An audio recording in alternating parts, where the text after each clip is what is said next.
It's that time of the year again, ladies and gentlemen. Not only WrestleMania season, but one of the few times a year when we get to see the legend, the future Hall of Famer, and undoubtedly a member of the Mount Rushmore of the WWE, The Undertaker, reappear. Since his debut, he has been synonymous with WrestleMania. And although most of his WrestleMania matches are great, not everyone can be perfect.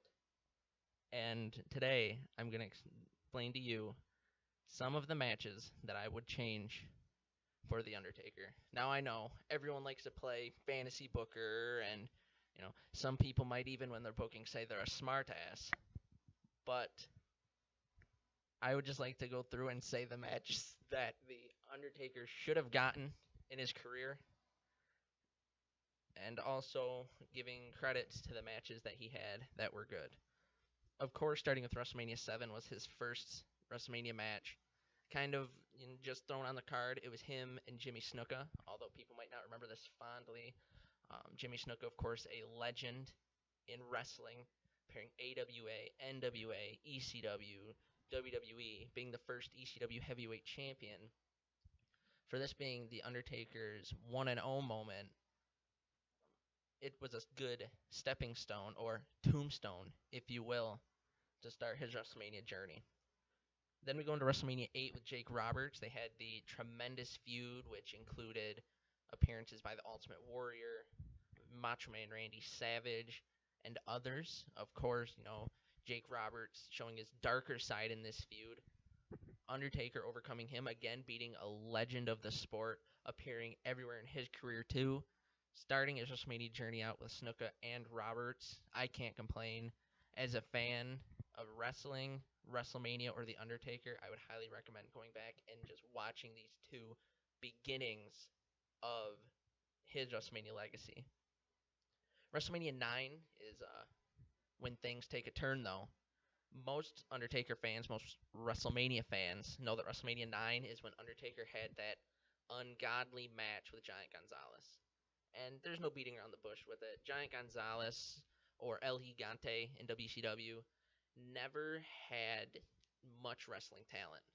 It's been said numerous times that Ted Turner reached out to El Gigante to come to WCW, trying to get him to play for the Atlanta Hawks.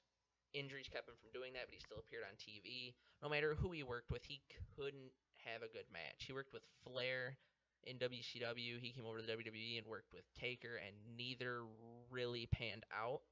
For WrestleMania 9, there's not very many superstars on the roster that could have had an opening for The Undertaker, but I would say either, Razor Ramon or Bob Backlund, both who just, they had a match with each other. It was an alright match. Backlund was reintroduced to the WWE landscape. Razor was early. I think either of them would have a good match with Undertaker, including Backlund as another one that he defeated. Although the streak wasn't in mind at this point, being able to say you beat Snuka, Roberts, and Backlund at your first 3 WrestleManias, that's pretty astounding. Razor Ramon, like The Undertaker, a big man who was agile and could move, wrestle, had charisma. So I think a Razor Ramon Undertaker match would have been a good one as well. Another idea, but this time, obviously playing fantasy booker here, would have been Randy Savage, who was just being used in an announcer type role at the time.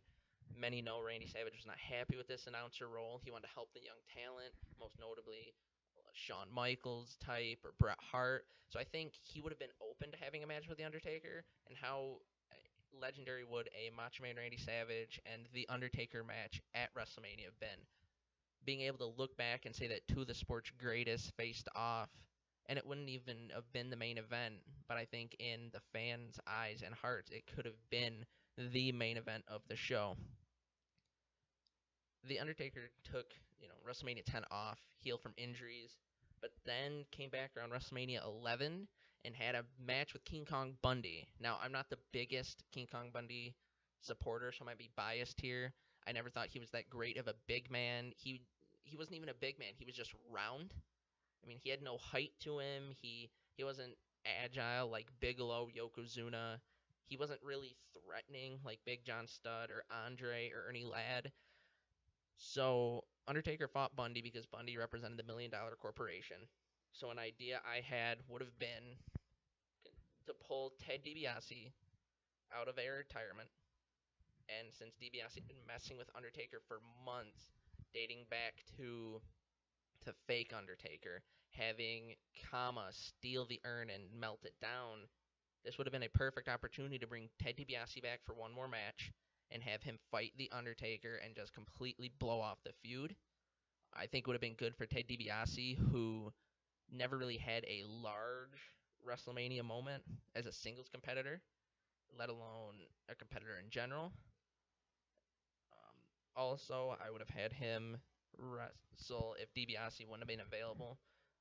Yokozuna would have been a good man. I know he came back that night and teamed with Owen Hart as Owen Hart's mystery partner, but I think Yokozuna would have been a more threatening force to the Undertaker instead of King Kong Bundy. Yes, Yokozuna had previously fought Undertaker and was no longer aligned with the group trying to take out Undertaker, but it still would have been a great match. And as long as you keep the Money Inc. involved, it would have been a good event for 11.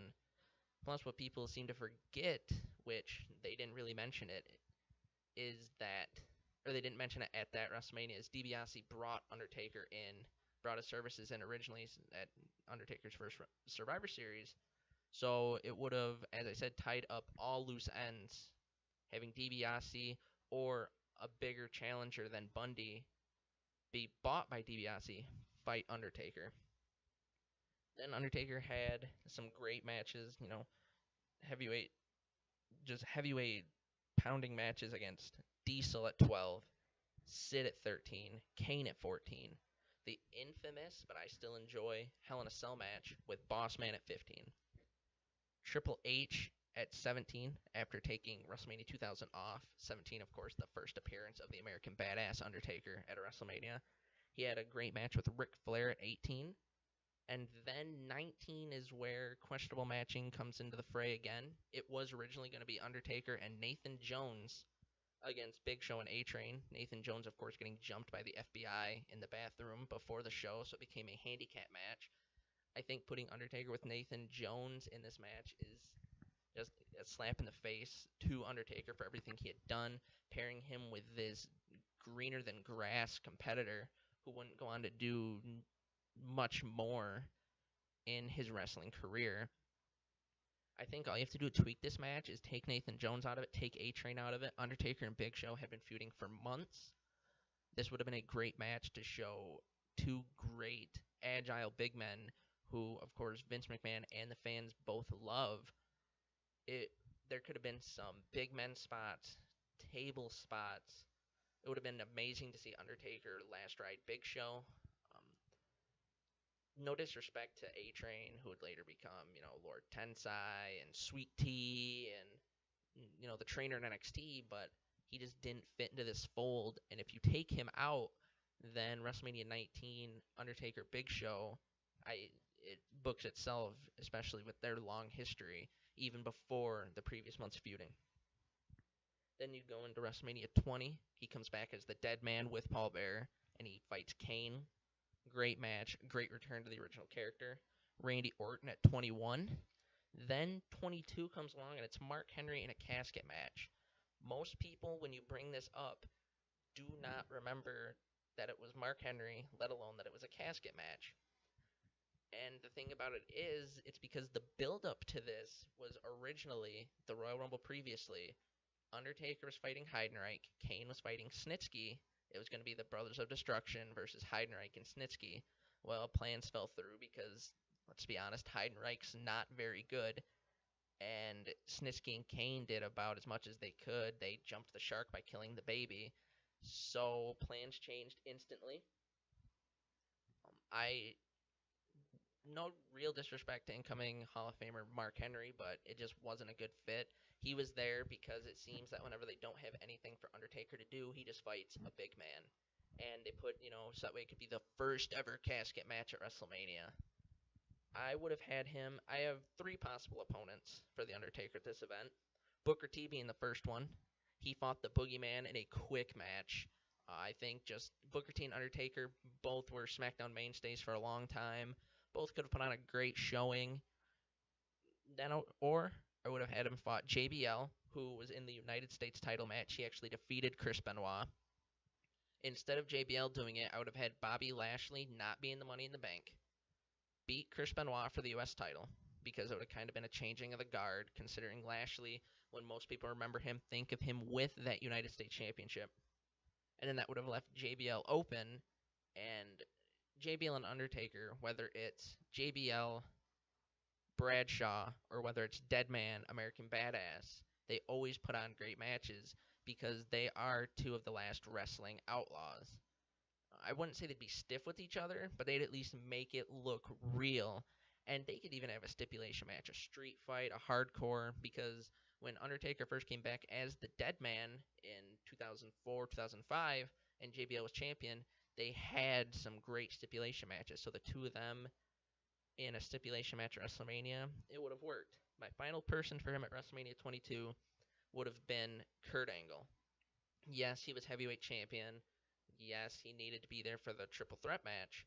But what if you have, instead of Randy Orton taking Rey Mysterio's Royal Rumble spot, his victory, you have Randy Orton take the heavyweight title off Kurt Angle, and then Rey gets a one-on-one with Randy. It would have meant more to have Rey win just a singles match instead of triple threat.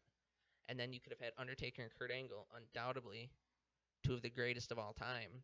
And it would not only boost Undertaker's WrestleMania streak, which was full into effect at this point, but it would have boosted Kurt Angle's WrestleMania matches with the previous year him fighting Shawn Michaels, and the previous year before that him fighting Eddie Guerrero, and the previous year before that was Brock Lesnar. So 4 legends, 4 Hall of Famers. It works for everyone. Then you go to 23, which I was at. Batista, good match. Really, when the streak started being mentioned, Taker, of course, winning the title. Great moment. 24 was Edge, another great, solid match. Seeing the pyro go off and the flames in the night, perfect. 25 and 26 are Shawn Michaels matches. Can't even describe how good they were in words. Go watch them if you haven't. Just like the Triple H matches at 27 and 28, especially the Hell in a Cell. That's the closest I think I've thought The Undertaker would lose. Even with WrestleMania 30, him eventually losing, I thought the Hell in a Cell would be the one that happened. There were so many close calls. The match with Punk was good. It was what was needed at the time for both superstars. CM Punk and Undertaker, people will mention that they don't like where each person was put at that point, but the heel work that Punk did, especially with the recent passing of Paul Bearer, it was perfection. The only thing that would have made it better would have been there was rumors that before Paul's passing he was going to come back and you would have had the Pauls as managers. That would have been the only thing to make it even better, but that's the one type of fantasy booking I won't do, is bringing someone back from the dead. So Punk and Undertaker, still a good match. Then, of course, you have Brock beating him at 30. What a shocker. I wouldn't change that because, as it's been said many times before, The Undertaker wanted that streak to end, and nobody would do it. Dating back to 23 with Batista, Edge, Michaels, Triple H, Punk, none of them would do it. So it finally took someone who people say has no respect for the business to finally end one of the business's longest legacies. Then we come to 31 with Bray Wyatt. That was a great match for what it was worth. Undertaker coming back after losing the streak, etc., etc. But there's a match that should have happened, and WWE dropped the ball, and that is Undertaker and Sting. Sting and Triple H, good match. DX NWO coming out, fantastic. Undertaker and Bray Wyatt, good match. All the mind games dating back to the pay-per-view previously. Undertaker coming out, seeing if he still has some in the tank. But what was needed was Undertaker and Sting, the fans' dream match. But as said, we didn't get it, and with Undertaker's career seemingly coming to a close and Bray Wyatt really not doing much. It seems that this Mania match was wasted, especially since Sting would face that untimely injury while facing Seth Rollins at Night of Champions. The rest of the Undertaker's matches I have no problem with. People complain about, the Shane McMahon Hell in a Cell. I complain about it, but for what it did, and there's nothing more you could have done unless Sting would have been healthy. Throw him into that role. But Undertaker and Shane, doesn't get a full thumbs up for me, but it gets like a half thumbs up. The Hell in a Cell match was good. It didn't make Shane look too powerful until he started using weapons or some non-wrestling tactics, which would have been my big complaint, is if it would have made him look stronger. And then 33, as though people complain, the Roman match was good. The ending was good.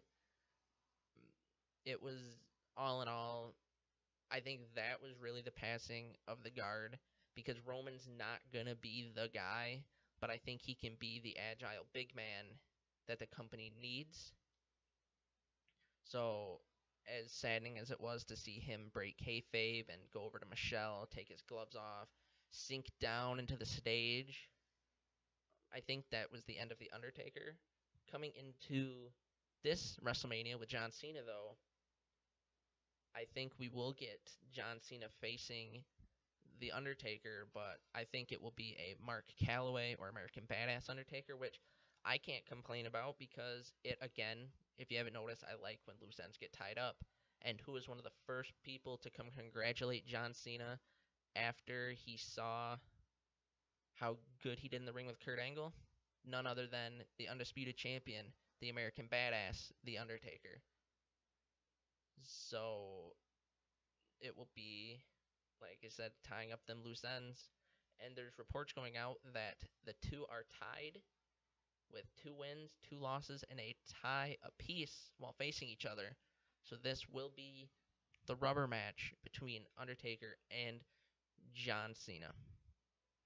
But as you heard, The Undertaker's had some great matches, and he's had some not so great matches. Does that impact his legacy? No. Should they have done things differently, a la having him fight, Kurt Angles and Macho Man's? Yeah. But is Undertaker the type to complain about who he's fighting? No. Could anyone else have fought Elegante, King Kong Bundy, or Mark Henry? Probably not. But only you can really decide about how good the Undertaker's matches are. The fans, the people that keep him coming back for them one more matches, and each one more match is proven to be better and better than the last, and I'm hoping this John Cena one proves to be as good as the rest. Like what you hear, we will be doing more like this, more of our indie recaps, more of our Raw and SmackDown recaps, pay-per-view recaps, top 10 list. Then keep on listening. You want to answer a poll, see what news we're talking about. Follow us on Twitter at PWProverbs. As I said before, if you like what you're listening to, but you're not a fan of YouTube, there's always SoundCloud at SoundCloud/ProWrestlingProverbs. You got a question you want emailed to us, or a topic you want us to discuss, you can always email us at ProWrestlingProverbs@gmail.com. And as always, thank you for listening.